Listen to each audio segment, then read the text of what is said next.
আজকে তারা ঝাঁপ, তারা ঝাঁপের জন্য বাঁশ বাজছে। তো বিকেলবেলা 4টের সময় পুজো শুরু হবে। তো আর এদিকে 108টা প্রদীপ তৈরি করছে পিসিমা, আমার মেয়ে আর আমাদের সুপর্ণা।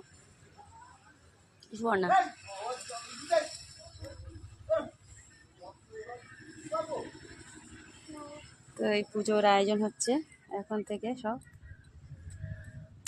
আর মা এদিকে রান্না করছে, সকাল সকাল একবারে রান্না করে নিচ্ছে, দুবেলার রান্না। মানে ও বেলার আমাদের পুজো শুরু হলে আর রান্না করতে নেই, আর পুজো শেষ হওয়ার পরেও অনেক কাজ থাকে, প্রায় 8টা 9টা বেজে যায়।